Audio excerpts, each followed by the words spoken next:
Have you ever been pushed so far that the only option left is the one you never thought you'd take? I have. My name is Alex, and for most of my life, I've been a man who values peace and quiet. I'm a civil engineer, specializing in hydrology and water resource management. It's a quiet profession, one that deals with the slow, steady, predictable flow of water.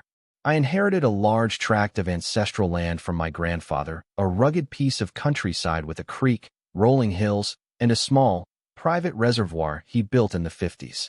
It was my sanctuary, the place I planned to retire. Then, the Westwood Pines Homeowners Association bought the adjacent parcel and, under the leadership of a man named Mr. Abernathy, decided my sanctuary was their expansion opportunity.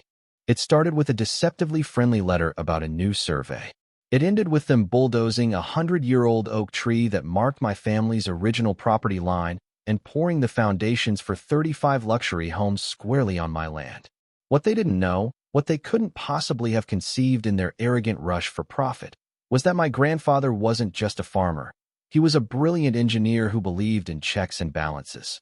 And he had left me the ultimate checkmate, sitting silently at the heart of that land, holding back a patient, waiting force. They thought they were building a suburban paradise. They were actually building on a floodplain of my own creation. So let me ask you, what would you do if a corrupt system stole your land and laughed in your face? This is the story of how I stopped trying to talk, and instead, let the water do the talking for me. My first attempt at resolution was the most logical and, I thought, the most civilized. I gathered my documents. The original deed from my great-grandfather, the certified land survey from 1952 with its clearly marked boundary lines and witness trees, and my own professionally drafted notes highlighting the discrepancies with the HOA's new, aggressive survey. I scheduled a meeting with Mr. Abernathy, assuming it was all a terrible, albeit expensive, mistake. I walked into that sterile, beige conference room with a genuine belief in reason. Abernathy sat at the head of a long table, flanked by a smirking developer and a lawyer who looked like he'd bill for blinking. Abernathy himself was a caricature of suburban power, a man whose polo shirt was tucked in just a little too tight, radiating an aura of unearned superiority. He let me lay out my maps and documents, listening with a condescending patience that set my teeth on edge. When I finished my calm, factual presentation, he didn't even look at my evidence. He simply steepled his fingers, looked me in the eye, and said, "Mr. Thompson, we are operating off a new, digitally rendered survey confirmed by the county. Your old papers are, frankly, obsolete." Quaint, but obsolete, he then explained, as if to a child, that progress sometimes meant paving over the past. When I insisted they were trespassing and illegally developing my property, his lawyer slid a piece of paper across the table. It was a cease and desist letter. Against me. It accused me of harassment and of interfering with a legally sanctioned development project. I was floored. The sheer audacity was breathtaking. I took my case to the town planning board, the very body that had approved their plans. I presented the same evidence. But Abernathy's influence ran deep. The developer was a major local employer, and the promise of 35 new high-tax revenue homes was all the board needed to hear. My evidence was dismissed as a legacy boundary dispute, a civil matter for me to pursue on my own dime. As I left the town hall that evening, dejected and furious, I saw Abernathy holding court with the board members, all of them laughing. He caught my eye and gave me a slow, triumphant smirk. That was the moment the quiet hydrologist began to recede, and a different man, a more methodical man, began to take his place. They had escalated this from a mistake to an attack. They had declared war on my family's legacy, assuming I was just some quiet man who would eventually give up. They were about to learn how wrong they were. The drive home from that town hall meeting was a blur of cold fury. They had used the system against me, twisting bureaucracy into a weapon. They thought their paper shields of permits and new surveys made them invincible. Fine.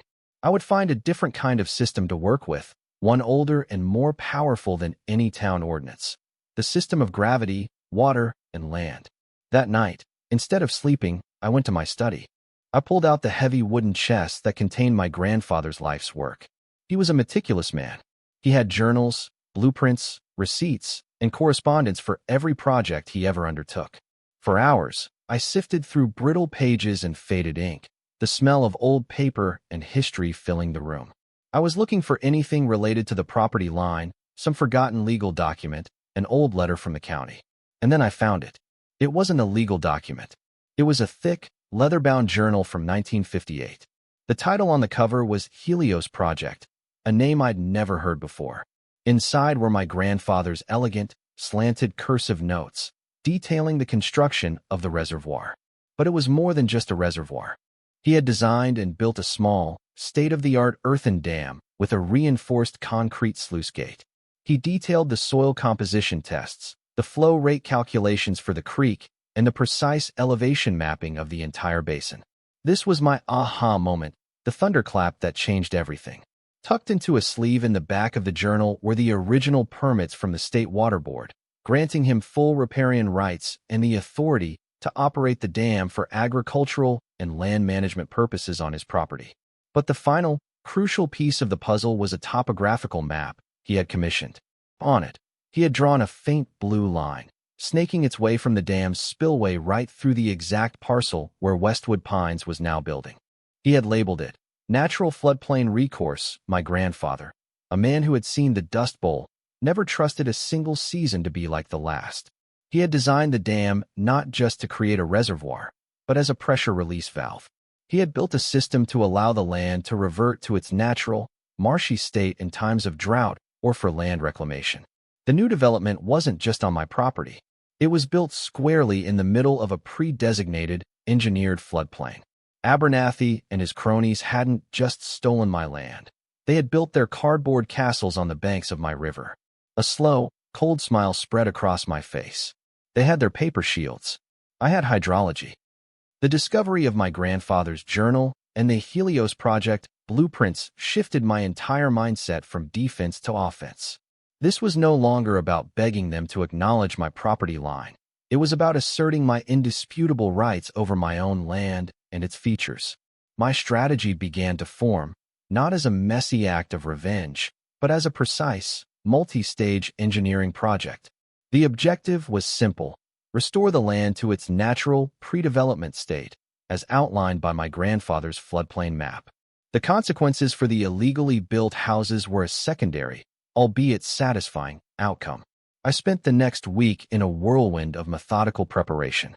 I drove out to the old dam. It was overgrown but structurally sound, a testament to my grandfather's craftsmanship. The wheel for the sluice gate was rusted but solid. I spent a day clearing the brush, lubricating the gears, and inspecting the concrete spillway for cracks. It was perfect. Back in my office, I cross-referenced my grandfather's topographical maps with modern satellite imagery and the HOA's own publicly filed development plans. The alignment was chillingly perfect. Their 35 new homes, with their manicured lawns and freshly paved cul-de-sacs, sat at the lowest elevation point of the basin.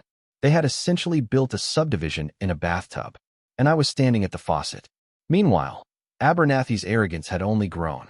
I received another letter from his lawyer, this one more threatening, warning me that I had been seen near the HOA's watershed area and that any attempt to tamper with their water supply would result in severe legal action. The sheer ignorance was astounding. They thought my reservoir was their decorative water feature.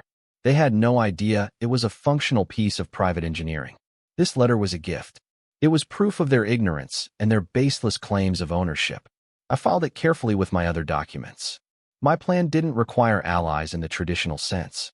I didn't need to convince a town board or rally neighbors. My allies were physics, water rights law, and my grandfather's foresight.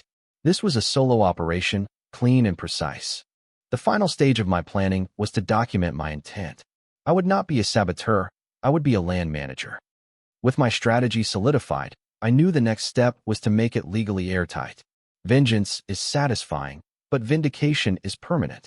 I needed to ensure that when the water started to rise, Abernathy's first panic call to his lawyer would be met with a calm, legally sound explanation that would leave him sputtering with impotent rage. I found my counsel in Arthur Vance, a semi-retired property lawyer from the next county over. Arthur was a legend, a cantankerous old jurist who had forgotten more about land and water rights than most lawyers ever learn. He operated out of a dusty office filled with books, not computers, and he had a special kind of hatred for arrogant developers and overreaching HOAs. When I laid my grandfather's journal, the state permits, the original survey, and the HOA's threatening letters on his desk, a slow, predatory grin spread across his face. He spent 2 hours poring over every document, occasionally letting out a low whistle or a satisfied grunt. "My boy," he finally said, leaning back in his creaking leather chair. "This is the most beautiful thing I've seen in 20 years. They haven't got a leg to stand on. They're trespassing on your land. They've built in a designated floodplain, and now they're threatening you for managing a feature on your own property that you are legally entitled to operate." He confirmed my entire plan. As long as I was acting within the scope of the original permits, land and water resource management, and not acting with malicious intent to damage, I was on solid ground. The fact that their illegally built houses happened to be in the way was their problem, not mine. The masterstroke was Arthur's idea. He drafted a formal notice, a masterpiece of polite, impenetrable legalese. It was addressed to the Westwood Pines HOA board. It stated, without emotion or threat, that as the legal owner of the parcel in question, I would be commencing necessary hydrological and land reclamation activities on my property, in accordance with State Permit No. 734B. It mentioned the controlled release of reservoir waters to restore ancestral floodplain ecosystems. It gave a start date of 1 week from their receipt of the letter. It advised them to consult their own surveyors and legal counsel regarding any of their assets that might be situated on my land. We sent it via certified mail, return receipt requested. It was the final, formal warning, a final chance to retreat. But we both knew Abernathy.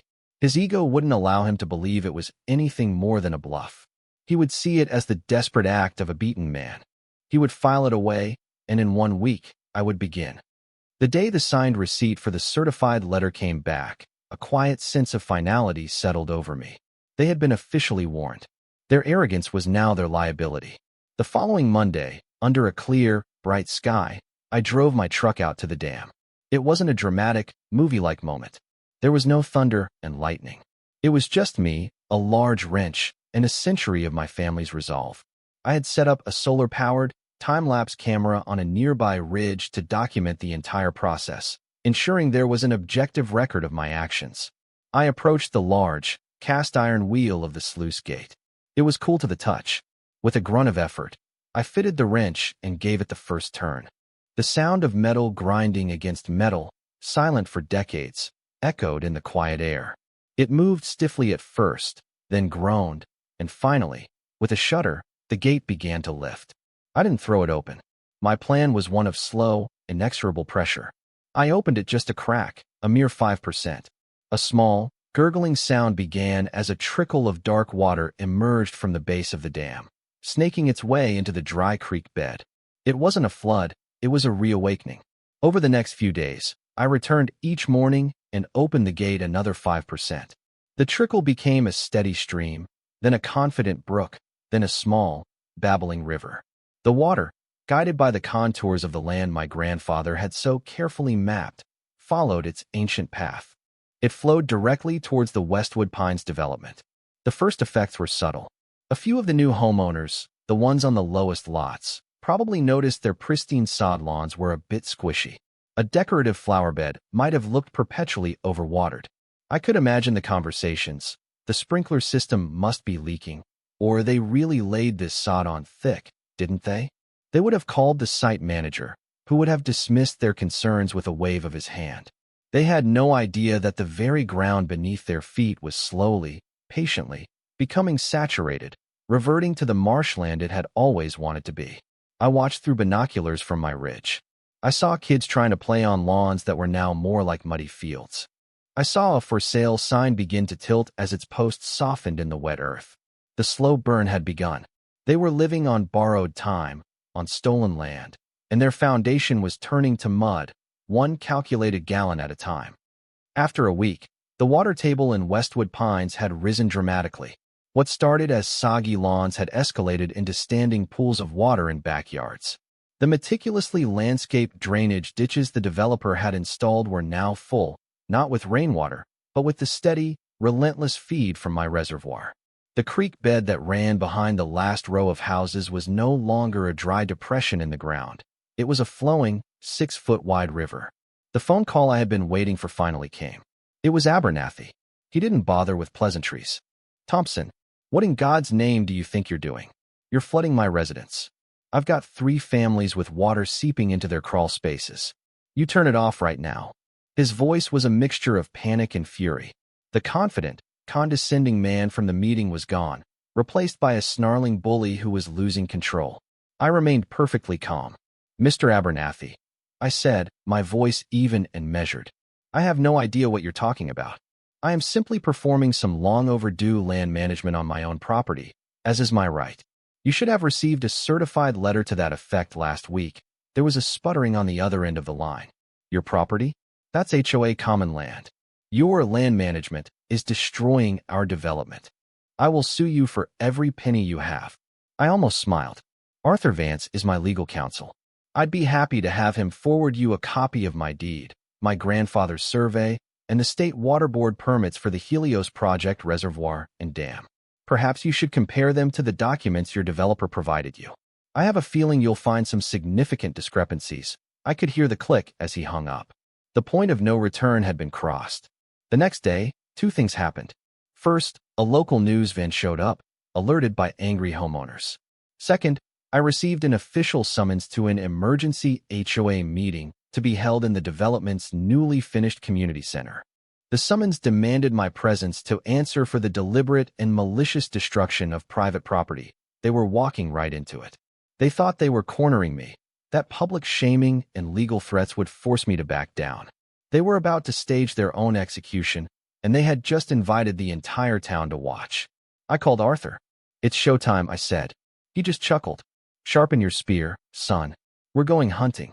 The community center was packed. The air was thick with anger, anxiety, and the faint, unmistakable smell of mildew from the waterlogged houses. Homeowners, local news reporters with cameras, and a few stone-faced town officials filled the chairs. At the front of the room, Mr. Abernathy stood at a podium, flanked by his developer and his lawyer. He looked haggard but righteous, like a captain trying to rally his troops while his ship was sinking. Arthur and I took seats in the front row. I carried a briefcase containing my entire arsenal.